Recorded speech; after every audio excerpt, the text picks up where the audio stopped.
없는데 주님께서는 우리를 보고 친구다라고 말씀해 주시 얼마나 다정하십니까? 저는 예수님만 생각하면 너무 좋습니다. 예수님을 통해서 하나님을 알게 되는 그런 21세기에 우리가 살고 있다는 것, 이게 복 중의 복입니다. 구약에 태어나지 않은 것에 대해서 감사드리고 2000년 전에 태어나지 않아서 감사드리고 2000년이 지난 이후에 모든 것이 다 검증이 되고 정말 신실한 실력 있는 과학자들이 예수님이 정말 살아계신다는 것을 그대로 증거하는 이런 멋진 시대 속에서 우리 믿음이 좋지 않을 수가 없죠. 그런 시대 속에서 우리가 살고 있다는 것, 이게 너무 감격입니다. 우리는 마지막 때 비밀이 열린다 했는데 그 비밀이 예수님이신데 예수님으로 충만한 양육과 고백의 시간이 되기를 축복합니다. 아멘. 오늘 말씀을 양육 5가입니다. 오늘 양육 5가 세 가지 적번 방법의 세 번째입니다. 저는 이 말씀을 계속 예습하는 의미에서 녹음을 했습니다. 고백도 녹음을 했습니다. 그런데 그 내용이 수십 번 하고 있지만 그 내용이 너무나도 제 마음에 양식이 되는 것을 보면서 계속 하면 할수록 주님의 말씀은 예수 그리스도의 말씀을 고백을 많이 하면 많이 할수록 우리는 그리스도의 포도나무에 있는 진액을 우리가 누리는 것이고 그래서 가지가 청청한 것이고 가지 속에는 성령님을 보내주셔서 우리 몸이 포도나무인데 예수님이신데 지체되는 가지로 사는데 그 가지에다가 또 성령님을 보내주셔가지고 그 가지가 가치 있는 열매를 많이 맺을 수 있도록 성령님과 합력하여 선을 이루는 엄청난 역사를 우리는 이 시대에 누리고 있는 것입니다. 그래서 성령님을 인정하고 성령님과 함께 말씀을 나누게 되고 성령님과 함께 이 말씀을 고백하게 되면 사랑과 희락과 화평과 오래 참과 이런 모든 성령님의 열매가 우리 가지를 통해서 계속 맺혀지는 것, 이걸 묵상하시면서 늘 힘차게 고백과 함께 살아가는 동역자 여러분 되시기를 축복합니다. 아멘. 오늘 이제 5가 세 가지 접근 방법 세 번째 시간에 성경 말씀 한 구절을 거기에 기록해 놓으시고요. 찾아서 함께 읽고 이 말씀을 함께 나누면 은혜 위에 은혜가 더 큽니다. 그 말씀은 구약에 있는 말씀입니다. 신명기 11장 26절부터 28절. 제가 아마 기록해 놓았는지도 모르겠습니다. 신명기 11장 26절부터 28절에 있는 말씀 한번 같이 보겠습니다. 복과 저주를 너희 앞에 두나니 너희가 만일 내가 오늘 너희에게 명하는 너희의 하나님 여호와의 명령을 들으면 복이 될 것이요 듣지 아니하고 본래 알지 못하고 다른 신들을 따르면 저주를 받으리라. 이게 이제 말씀이 그 가운데 기록이 되어 있습니다. 우리가 여기서 해야 할 게 구약 사람들은요 여기서 해야 하는 것은 뭡니까? 이건 선택하는 겁니다. 내가 말씀을 선택하느냐 아니면 내가 저주를 선택하느냐, 선택하는 것이 그들에게 주어진 과제였습니다. 그런데 이 말씀을 잘 선택해 가지고 고군분투하면서 나는 말씀대로 살겠다 고군분투하면서 사는 사람들의 모습이 완전한 사람을 찾기가 참 하나님 보실 때는 없었습니다. 오늘 요즘 제가 창세기부터 계속해서 성경 읽으면서 사무엘상까지 왔는데요. 사무엘상을 읽으면서 사울이 참 겸손하게 왕이 됩니다. 사울이 겸손하게 왕이 되지만 그러나 내가 이 복을 말씀을 택하면은 끝까지 겸손한 왕으로 전진할 텐데 얼마 가지 못하는 걸 보게 됩니다. 참 선택이라는 거 인간이 힘들더라고요. 그런데 의인은 없나니 하나님 그거 아시고 의인은 없나니 하나도 없다. 다윗도 말씀을 선택할 때는 복을 누렸습니다. 그러나 이 말씀을 선택하지 않고 저주를 누리는 것들을 볼 수가 있습니다. 그래서 다윗 가문의 자녀들이 얼마나 많이 희생이 됩니까? 이런 모습을 보면서 정말 하나님께서는 의인이 필요했습니다. 의인이 필요했습니다. 그런데 한 명도 구약에서 찾아볼 수가 없었습니다. 그래서 하나님은 죄 없는 사람이 필요했기 때문에 신이 인간이 되어야 죄가 없겠다. 그래서 하나님의 아들 예수 그리스도를 보내주시는 거죠. 그래서 예수님은 신성의 100%, 인성의 100%로 이 땅에 오셨습니다. 예수님만이 모든 죄를 용서해 주시고 또 소나 양이나 비둘기로 제사 지내지 않고 예수님이 단 한 번으로 하나님과 우리 사이에 제물이 되셔서 어린 양이 되셔서 모든 문제를 다 해결해 놓으셨습니다. 그걸 도성인신이라고 그렇게 말씀하지 않습니까? 인카네이션이라고 말하죠. 이걸 갖다가 요한복음 1장 14절에 말씀하고 있습니다. 그래서 그 예수님을 죄 없으신 예수님을 내 마음속에 주님으로 영접하고 난 뒤에 주어지는 혜택, 이 혜택을 우리가 누리면서 그러면서 그리스도의 말씀을 갖고 이 마지막 때에 열린 이 비밀의 말씀, 이 그리스도의 말씀을 가지고 전진할 때에 우리는 그리스도의 장성한 분량까지 상상도 못했던 일을 우리가 누릴 수가 있는 거죠. 그래서 이런 말씀을 고백하고 양육을 함께 나누는 것입니다.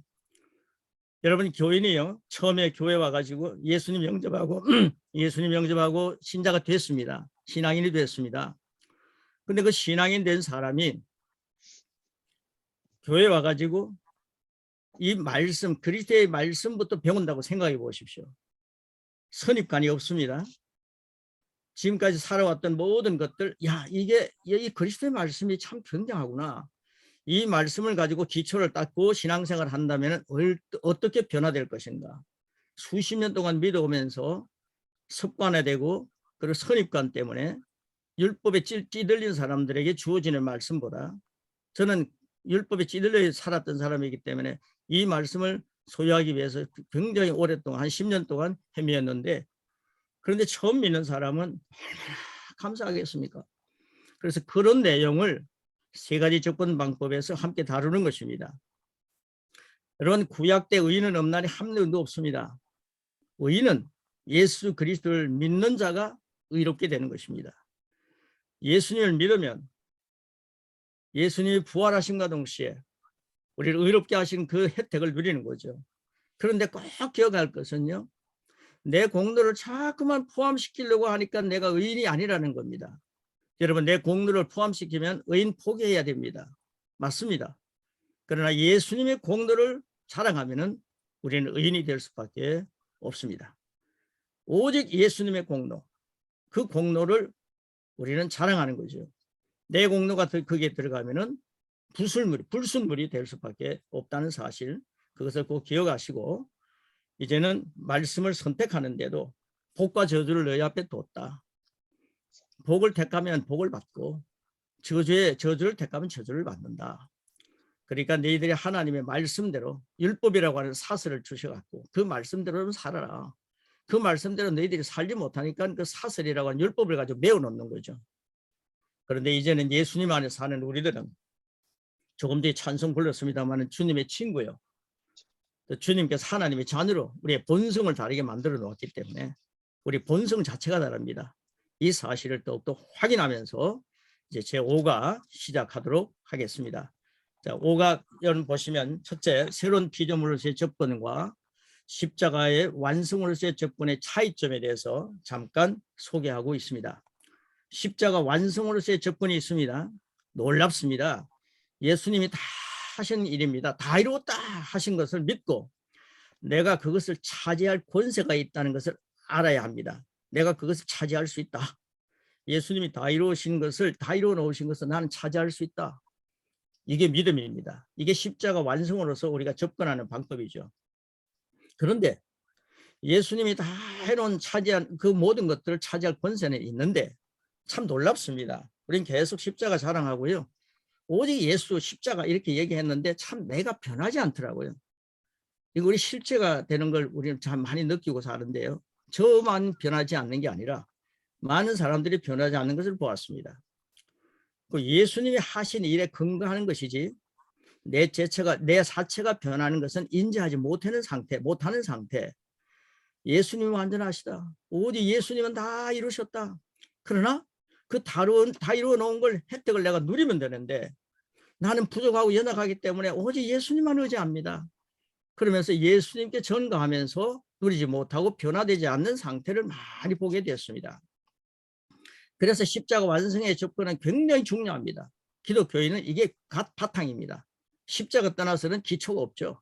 예수님 떠나서는 기초가 없죠. 그런데 중요한 것은 새로운 피조물로서의 접근을 만나게 된 것입니다. 새로운 피조물로서의 접근입니다. 내가 예수님 영접하고 내가 거듭날 때 새롭게 태어났습니다. 여러분 이걸 믿으십니까? 아멘. 정말 내가 새롭게 태어났습니다. 저를 한번 따라해 주시기 바랍니다. 나는 거듭날 때 새롭게 태어났다. 나는 거듭났을 때 새롭게 태어났다. 이게 바로 우리의 실제입니다. 여러분 이걸 모르고 신앙생활을 하면 참 손해 봅니다.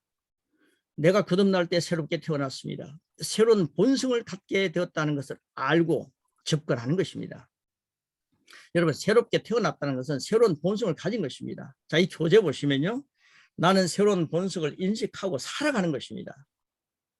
본성대로 살아가는 것은 본성을 잘 이해하기만 한다면 어려운 일이 전혀 아닙니다.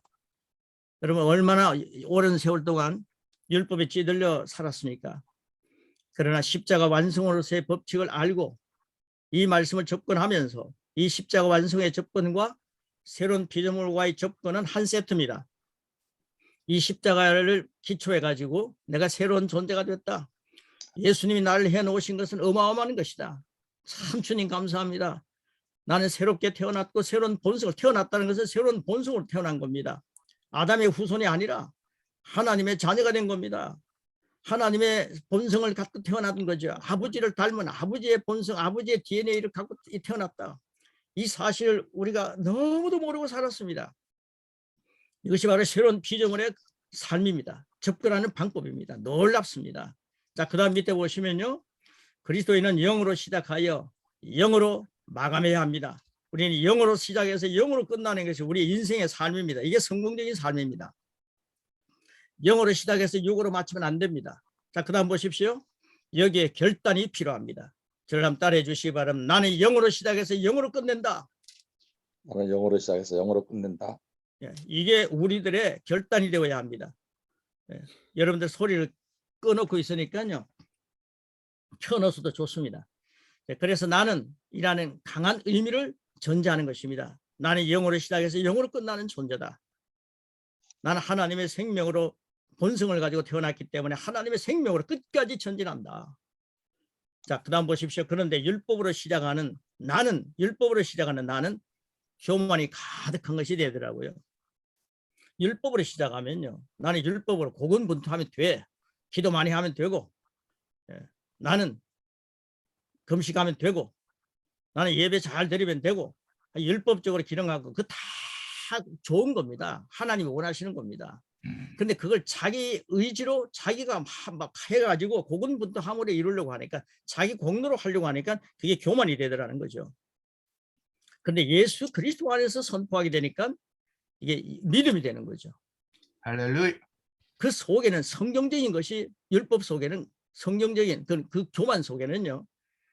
참 그게 거의 성경적인 것이 없습니다. 그러나 그리스도의 말씀과 함께 시작하는 나는 중요합니다. 그리스도의 말씀과 함께 시작하는 나는 마지막 때에 그 비밀을 열어주신 성령님께서 동행하시는 것을 누리는 것입니다. 아멘. 그것은 절대로 교만이 될 수 없습니다. 성경대로 하지 않는 것이 교만입니다. 여러분 그래서 성경대로 말씀하는 것 이것을 꼭 기억하시고 성경대로 살자는 것이죠. 그게 우리의 목적 아닙니까? 성경대로 살아야죠. 고양이나 호랑이나 어릴 때는 아주 비슷합니다. 시간이 지날수록 호랑이는 호랑이다워지고 고양이는 고양이다워집니다. 성장할수록 자기 본성이 강하게 나타나게 됩니다. 새로운 피조물로서의 접근은 죄의 본성을 가지고 있던 예전의 나로서는 한계가 있기 때문에 하나님께서 나를 의의 새로운 본성을 가진 자로 다시 태어나게 하셨다는 것을 이해하는 것부터 시작하는 것입니다. 우리가 예수님을 영접했습니다. 거듭났습니다. 이것을 표현할 때에 그것은 새로 태어났다는 말입니다. 세상에 태어났다는 것은 과거가 없다는 겁니다. 그리고 새로 태어났다는 말은 바로 의의 새로운 본성으로 새롭게 일어났다는 의미입니다. 새로운 피조물로서 새로운 본성을 가지고 일어났다는 접근이 바로 우리가 하는 접근입니다. 새로운 피조물의 접근입니다. 성경을 보면서 우리는 그동안 십자가에 대해서는 너무나 잘 알고 있지만 십자가를 통해서 너무 잘 알고 있죠. 나는 연약합니다. 부족합니다. 벌레보다 못합니다. 하나님 너는 죄인입니다. 십자가 앞에서는 그렇게 할 수밖에 없습니다. 그러나 이 죄인이 주님이 다 이루어놓으신 것을 혜택을 누리게 하신 너무 감사합니다. 오직 주님 공로만을 자랑하게 됐죠. 그런데 너무 잘 알고 있었습니다. 그런데 부활에 대해서는 알면서도 잘 인식하지 못하는 경우가 많았습니다. 예수님이 부활하신 것만 알고 있었어. 내가 부활했다는 사실을 잘 모르는 거예요. 그러나 하나님의 관점에서는 십자가와 부활이 한 세트입니다. 우리 예수님이 죽으시고 지옥의 음부에 내려가셨다가 3일 만에 부활하셔서 하나님 보좌 우편에 앉으셨다는 것을 얘기합니다. 말씀은 그렇게 증거하고 있죠. 죽으시고 부활하시고 하나님 보좌 우편에 앉으시기까지가 한 세트입니다. 이것을 영적으로 풍성하게 누리시는 새로운 피조물의 접근과 십자가 완성으로서의 접근을 완전하게 누리시는 동역자 여러분 되시기를 축복합니다. 할렐루야. 우리가 십자가까지는 잘 알지만 이 부활에 따라오는 거듭남에 대해서는 상당히 약했던 것입니다. 그게 실제 아닙니까? 찬송가도 보면요, 십자가 완성에 대한 찬송은 많은데 새로운 피조물로서 막 전진하는 그런 내용은 참 보기가 별로 없어요. 그러니까 요즘 젊은 친구들이 막 부르는 찬송, 새 찬송가들 보면요, 새로운 그 복음성가 그러는데 그런 내용들은 새로운 피조물의 노래가 굉장히 많습니다. 젊은 청년들에게 격려해 주시기 바랍니다. 그래서 우리는 지금 거듭남에 대한 이해를 강화시켜야 할 때가 온 것입니다. 저랑 만나서 양육을 받으시는 동안에, 양육을 함께 나누시는 동안에 이 고백을 막 하시면서요, 나는 지금 거듭남에 대한 이 의미를 강화하시기를 바랍니다. 그래서 하나님께서 왜 그렇게 하셨을까요? 십자가에서 죽으신 것으로 우리의 죄 문제를 이미 다 해결해 놓았는데 그럼 됐지 않습니까? 그런데 왜 부활과 함께 새로운 피조물로 일으켜 세우셨을까요? 왜 우리를 예수님과 함께 하나님 보좌 우편에 앉으셨을까요? 여러분, 예수님 믿고 난 뒤 굉장한 자리에 앉아 계신다는 걸 아십니까? 말씀대로 믿으십시오. 아들의 나라를 옮겨져 있다는 사실을 여러분 누려야 됩니다. 여러분 기도할 때요, 예수님과 뭐 동떨어져 있는 것이 아닙니다. 우리 아들 나라로 옮겨져 있다는 사실을 성경은 분명히 말씀하고 있습니다. 자, 함께 새로운 피조물로 일으키셨습니다. 왜 우리를 예수님과 함께 하나님 보좌 우편에 앉으셨을까요? 그것은 우리가 이 땅에서 권세를 가지고 능력 있게 살기를 하나님 아버지께서 원하시기 때문입니다. 계속 말씀하시지만은 하나님께서는요, 우리 부모도, 세상 부모도 자식이 당당하게 살아가기를 원하지 않습니까? 그런데 하나님 아버지, 심지어 하나님 아버지께서 우리를 늘 죄인으로 살게 만들어 놓았겠습니까? 우리를 벌레보다 못한 인간으로 계속 고백하면서 살게 만들어 놓았겠습니까? 적어도 하나님의 자녀입니다. 하나님의 자녀답게 인생을 살다가 그리고 천국에 와라. 하나님은 그래서 우리에게 엄청난 예수님과 함께 앉을 수 있는 자리도 주시고 예수님의 이름으로 살아갈 수 있는 권세도 주시고 할렐루야. 예수님 영접하고 하나님 안에서 살아갈 수 있는 어마어마한 것을 우리에게 부어주셨습니다. 성령님을 통해서 하나님의 사랑을 부어주셨습니다. 이런 말씀을 여러분들이 계속 누려야 됩니다. 자, 하나님께서 원하시던 이 능력의 삶은 바로 우리가 새로운 피조물로서의 접근을 이해할 때 자연스러워집니다. 정말 자연스러워집니다. 이제는 우리가 새로운 피조물로 접근한다는 것을 계속 인식할 때가 왔습니다. 그래서 이제 고백을 계속 하는 것입니다. 처음에는 그때그때 필요할 때마다 새로운 피조물로 접근해야 되겠다라고 미약하게 생각하며 훈련하지만은, 그러나 훈련이 계속되면요 정말 강한 훈련, 강한 군사가 되는 거죠. 정말 사령부에 있을 자격이 있는 거죠. 생각하며 훈련하는 것이 필요하고, 그 후에 시간이 지나면 생각하지 않아도 새로운 피조물로 접근하는 것이 자연스럽게 되는 것을 제 경우에 볼 수가 있었고, 많은 분들이 그렇게 되는 것을 볼 수가 있었습니다. 그래서 이렇게 말씀을 양육하고 난 뒤 고백을 많이 해보십시오. 여러분, 많이 하시는 분들이요, 여러분들이 만약에 우리 한 30명이 되는데요, 여기서 많이 고백하시는 분이 12주가 되고 난 뒤에 많이 성장해 있는 것을 여러분 스스로 깨닫게 됩니다. 그리고 새로운 피조물로 접근하는 것이 자연스러워집니다. 그리고 누가 기도를 한다든가, 누가 설교를 한다든가, 누가 찬송가를 부를 때, 아, 저분은 율법으로 접근하는구나. 저분은 십자가 완성으로서 접근하는구나. 아, 저분은 새로운 피조물로 접근하는구나. 그게 계속 보이기 시작합니다. 그런데 여러분들이요, 그걸 보시면서 새로운 피조물로 접근하는 방법을 여러분의 것으로 계속 취하시기 바랍니다. 그럴 때 하나님께서 기뻐하시는 장성한 분량까지 성장하는 그런 젖병 빠는 신앙이 아니라 10대, 4세대는 아이가 아니라 10대 청년이 아니라 장성해 가는 그런 믿음의 장부가 되는 거죠. 믿음의 거장이 되는 거죠. 그러면서 예수 그리스도를 닮아가는 삶, 이 거룩한 욕심이라고 그렇게 얘기를 합니다. 저는요, 이 거룩한 욕심을 여러분들은 우리가 함께 가지시기를 축복합니다. 자, 이 실제가 된 교회 목회자의 얘기를 한번 전해드리겠습니다. 조제 보시면 그게 나오는데요. 새로운 피조물로 기능하는 것을 가르치면 교회 안에서 놀랍게 변화하는데 세월이 오래 걸리지 않습니다. 우리 여기에도요, 동자 여러분 가운데서도 젊은 청년들과 같이 막 기타 치면서 함께 하시는 우리 목사님도 계신데, 젊은 청년들과 어울리는데요, 이 새로운 피조물 고백하기 시작하면 청년들의 얼굴이 밝아집니다. 이런 거 가지고 청년들을 키워야 됩니다. 선입관이 없게 만들어야 됩니다. 그래서 세월이 오래 걸리지 않는다는 거죠. 개인차는 있지만 너무나 빨리 변화되어서 셀 리더가 되고 팀장이 되는 분들을 종종 발견하게 됩니다. 자기 삶이 되어지니까 다른 사람의 삶을 도와줄 수 있게 되는 것입니다.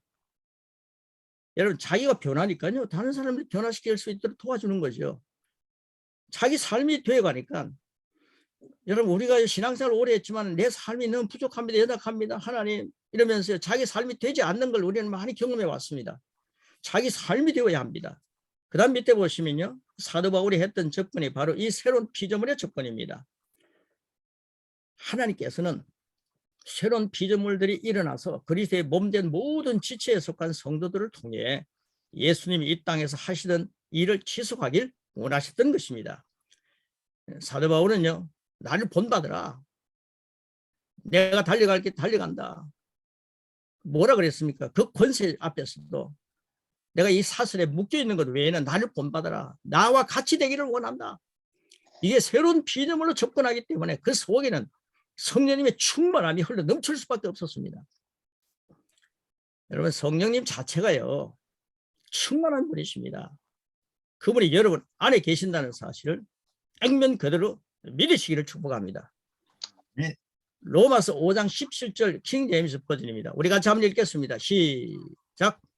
한 사람의 범죄로 말미암아 사망이 그 사망이 그 한 사람으로 인하여 군림하였다면 더욱더 은혜의 풍성함과 의의 의의 선물을 선물을 넘치도록 받는 사람들이 한 사람 예수 그리스도로 인하여 생명 안에서 군림할 것이니라. 이 말씀은 여러분의 것이 되시기를 축복합니다. 아멘. 한 사람 범죄했습니다. 아담이 범죄했으로 많은 사망이 군림했지 않습니까? 그런데 은혜와 의의 선물을 풍성하게 받는 사람입니다. 여러분, 양육하면서 많이 누리시기를 바랍니다. 이 양육의 내용은요, 은혜와 의의 선물을 풍성하게 누리는 것입니다. 이 받는 거 양보하지 마시고 많이 누리십시오. 한 사람 예수 그리스도를 통해서 한 분 예수 그리스도 아담이 아닙니다. 이제는 예수님을 통해서 생명 안에서 하나님의 생명을 이야기합니다. 100년 살다가 가는 생명 아닙니다. 하나님의 생명 안에서 영원한 생명 안에서 왕노릇 할 수 있습니다. 왕노릇 하느니라. 아멘. 이것이 로마서 5장 17절 말씀입니다. 저는 이 말씀 너무너무 좋습니다. 기독교인이 왕노릇 한번 제대로 해봅니까? 교회 오면은 막 죄인이라고 머리만 숙이면 겸손하다 그러는데, 그런데 속지 마십시오.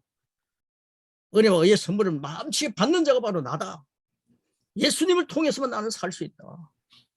그러면서 가지가 청청해야지. 늘 죄 신세, 죄 얘기하면서 죄 타령이 나면서 시들어서 되겠습니까? 그럼 무슨 열매가 있겠습니까? 제가 생각나면 주님 앞에 빨리 나가가지고 요한 1서 말하고 있지 않습니까? 자백하라 그랬지 않습니까? 빨리 자백하면 되는 거죠. 잘못된 생각이 있을 때 예수님의 이름 명한다. 잘못된 생각은 내 것이 아니야. 나는 이제 새로운 피조물이야. 예수님의 하나님의 본성을 가지고 사는 자야. 나쁜 생각은 내 것이 아니야. 이러면서 얘는 물리칠 줄 알아야지. 그게 당하고 있습니다.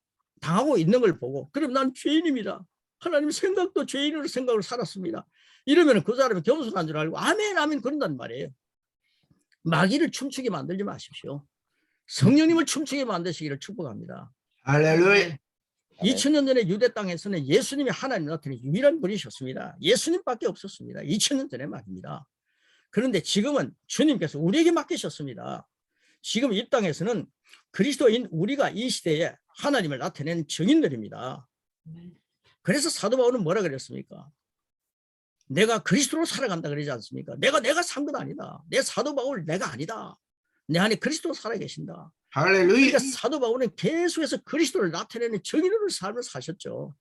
하나님을 나타내는 증인으로 살아야 됩니다. 하나님을 나타내는 증인, 그리스도의 향기가 되고 그리스도의 편지가 되고 그리스도의 표현이 되어야 된다는 거죠. 하나님을 나타내는 편지가 되시기를 축복합니다. 아멘. 하나님을 나타내는 향기가 되시기를 바랍니다. 이게 아멘. 우리의 것입니다. 그래서 이제는요, 주님 이 시간에 나타나셔서 주님 영광 받으셔서 이러지 마시고, 주님 저를 통해서 주님이 나타나시니 너무 좋습니다. 저 이 세상의 빛입니다. 이 세상의 소금입니다. 예수님 때문에 나는 그 엄청난 것을 누리게 되었습니다. 주님 나타내면서 살겠습니다. 주님 너무 좋은 걸 많이 주셨네요. 은혜와 의의 선물을 넘치게 저에게 주셨네요. 주님 저는 예수님 떠나서는 아무것도 할 수 없습니다. 은혜와 의의 선물을 넘치게 받았기 때문에 이제는 예수님 안에서 생명 안에서 군림하겠습니다. 왕노릇 하겠습니다. 주님 제자들의 발을 씻겨주는 왕노릇 하겠습니다. 이게 진정한 겸손이 되지 않겠습니까? 그래서 그런 이유로 우리는 이 땅에서 21세기 이 땅에서 상황들을 다스리는 증인들로 살아가야만 합니다. 그러기 위해서 우리가 새로운 피조물로 계속해서 우리 심령 속에 주님의 말씀을 채워가야 합니다. 네. 자꾸만 넋두리 하면서요, 나는 부족합니다. 연약합니다. 십자가 완성해서만 살면서 예수님 공도로 살 수밖에 없습니다. 나는 아무것도 못합니다 하면서 맹 놓고 살지 마시고, 난 주님으로 인하여서 내 안에 성령님이 주셨습니다. 귀중한 것이 내 안에 있습니다. 나는 질그릇이지만은 보배가 있기 때문에 이제 보배 중심에서 살겠습니다. 예수님 중심에서 살겠습니다. 세상과 나는 간 곳 없고 구속한 주만 보이도다. 이것이 나의 간증이 되고 이것이 나의 찬송이 되어야 합니다. 아멘. 주님만 바라봐야 물에 빠지지 않고 시련에 빠지지 않고 우울해지지 않고, 그리고 우리가 이 세상에 짓눌려 살지 않습니다. 주님을 바라보고 나가면 당당하게 주님의 손잡고 주님과 함께 동행하는 자로서의 당당함을 보여줄 수가 있는 거죠. 할렐루야. 세 가지 조건에 대한 정리를 한번 해보겠습니다. 오늘 정말 간단하죠. 첫 번째입니다. 율법적인 접근은 예를 들어 치유나 부위를 말할 때 하나님께서 나를 고쳐주실 거야. 어떻게 이루어질지는 알 수 없지만 내가 이렇게 헌신하고 열심히 교회에서 예배드리고 섬기고 있으니까, 여보 예배드리고 섬기고 하는 거 이건 잘못됐다는 거 아닙니다. 이거 굉장히 중요합니다.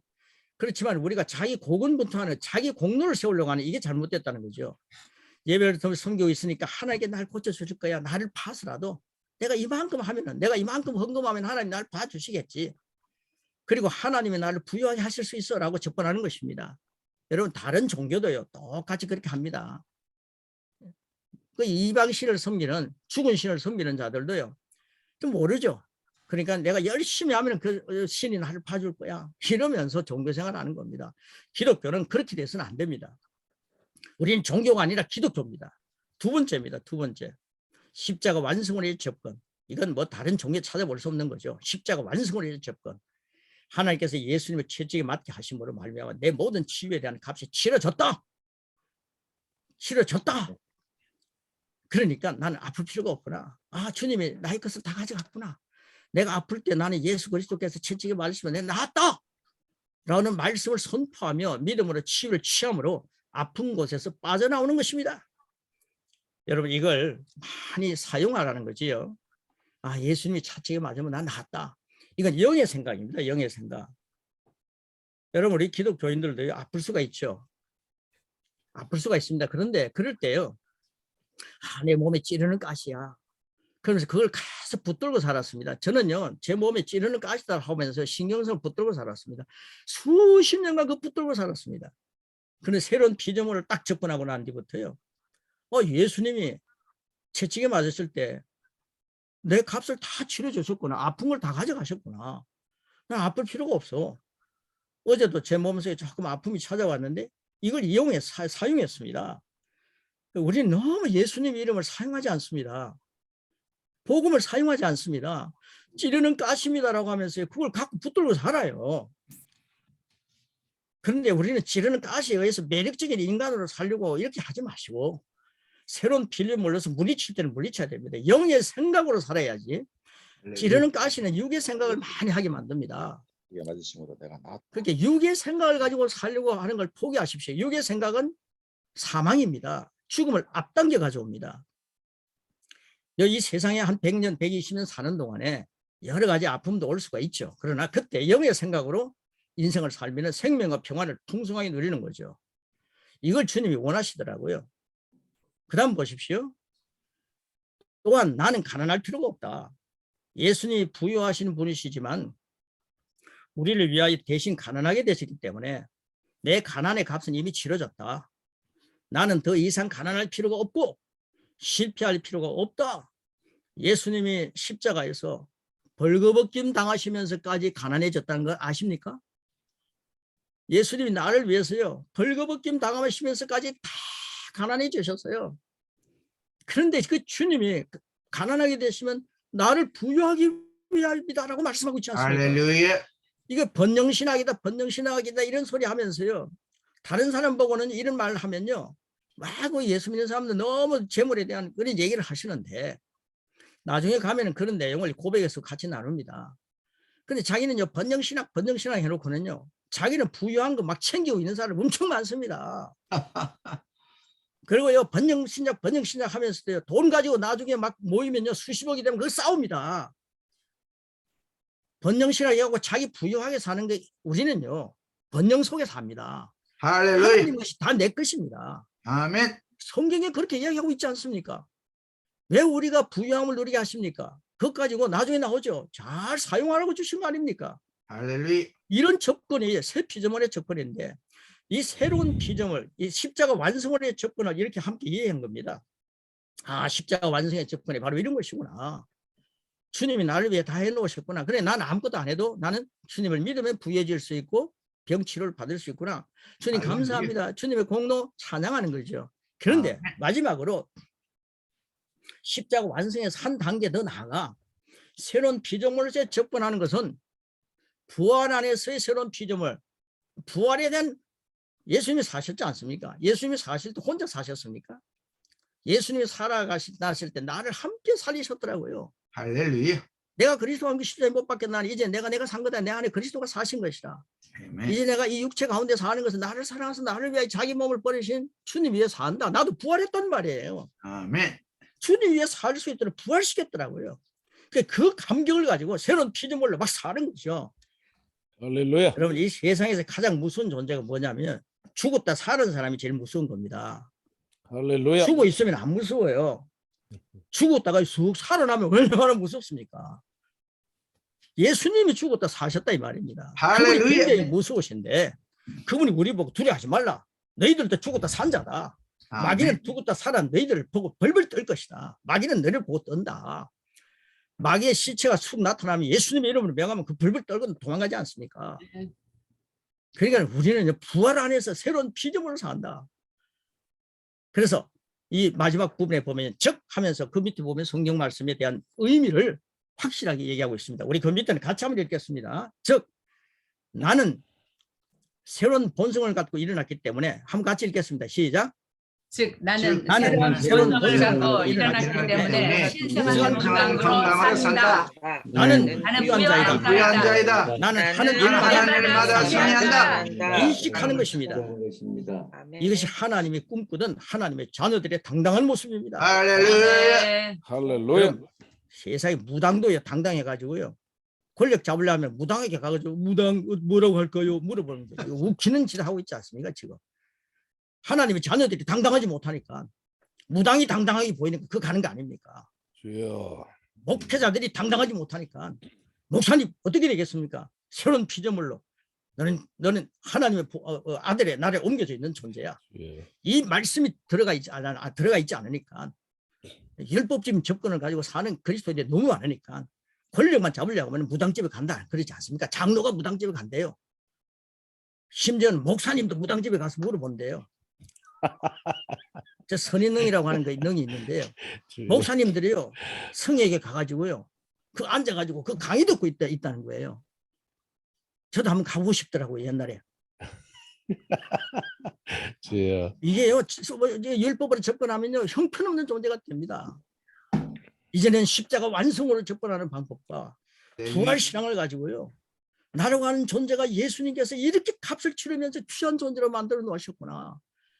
주님의 격을 높여주시기 바랍니다. 아멘. 나를 통해 주님이 높아지셔야죠. 그래서 이 일이 이미 이루어졌다는 것이 가능한 거죠. 그래서 예수님이 이 땅에 완전히 다스리고 사셨듯이 우리도 할렐루야. 똑같이 하나님의 자녀로서 이렇게 우리 각자의 삶을 다스리고 살기를 하나님이 기대하십니다. 아멘. 그리고 그 일은 이미 이루어졌기 때문에 가능합니다. 할렐루야. 겸손해야 됩니다. 우리는 벌레만도 못합니다. 죄인이 예수님의 이름으로 기도합니다. 그러면 죄인이 예수님의 이름으로 기도하면요 역사하는 힘이 없습니다. 저는 그 기도를 수십 년 했습니다. 역사하는 힘이 정말 없었습니다. 그러나 이제는 예수님 공로를 기도합니다. 예수님 저를 의롭게 해주셔서 감사합니다. 의인의 기도는 역사하는 힘이 큽니다. 할렐루야. 나라를 살리기 위해서 의인이 되었다는 사실을 인정하십시오. 인식하십시오. 아멘. 민족을 살리기 위해서 교회를 할렐루야. 세우기 위해서 하나님 선교처를 이루기 위해서 땅끝까지 이 하나님의 자녀의 권세를 가지고 예수님의 제자답게 성령의 충만함을 힘입고 성령님을 따라서는 아무것도 할 수 없는 존재 아름다운 열매를 많이 맺는 이제 새로운 피조물로 출발하는 담대한 하나님의 사람들 되시고 고백이라는 거예요. 이 고백 1, 2, 3, 4 오늘 5강 할 겁니다. 5강. 이 고백의 양이 엄청나게 주어지고 있지 않습니까? 이 고백 많이 하십시오. 정말 이 고백 많이 하셔가지고 손해볼 가도 없습니다. 그래서 이제 고백에 들어가도록 하겠습니다. 오늘 이 말씀을 통해서요. 접근 이 세 가지 접근 방법 이 세 번째 시간을 통해서요. 마지막 결론을 맺는 것은 이 마지막 표가 있지 않습니까? 이 표를 한번 우리 3번 외치겠습니다. 그리고 이 5가를 끝내겠습니다. 자, 한번 3번 외치겠습니다. 나는 이 땅에서 그리스도를 나타내는 증인이다. 나는 이 땅에서 나는 이 그리스도를 땅에서 나타내는 증인이다. 나는 이 땅에서 나는 이 땅에서 그리스도를 나타내는 증인이다. 아멘. 할렐루야. 아멘. 이 강의 안 들으면요. 이 깊은 오묘한 생각을 모르고 나는 이 땅에 그리스도를 나타내는 증인이다. 이 집 교만하다. 이런 이야기 꼭 합니다. 그러나 우리는 알지 않습니까? 야, 이 사람들아 계시가 열리지 않았구나. 알지 않습니까?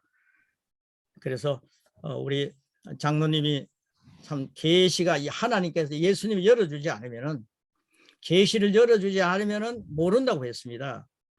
예수님이 비유로 말씀하실 때 저들은 알지 못한다. 그래서 내가 이렇게 얘기하는 거야. 그러나 너희들은 알아듣는구나. 여러분들이요. 이런 말씀이 자꾸만 이해가 안 가고요. 이 계시가 열렸다는 사실에 대해서 아직도 마음이 닫혀 있으면 이 계시가 열리지 않으면 주님, 저도 주님 계시가 열리기를 기도합니다. 주님 저에게도 계시를 열어주십시오. 이런 기도가 정말 능력게 있어야 합니다. 이 계시가 열리면요, 주님께서 말씀하시지 않습니까? 주님께서 열어주신다고. 계시가 확 열리는 동력자 여러분 다 되시기를 축복합니다. 할렐루야. 아멘. 나는 이 땅에서 그리스도를 나타내는 증인 맞습니다. 그리스도의 향기입니다. 그리스도의 표현입니다. 그래서 세 가지 접근 방법, 지금 이건 여러분들이 그런 얘기를 하면 별로입니다만은 요즘 뭐 저는 그런 얘기를 옛날에는 많이 했지만은 요즘 잘 안 하는데요. 이건 녹화해서 제거하면 좋겠는데 이제 봄해라 그러지 않습니까? 봄해.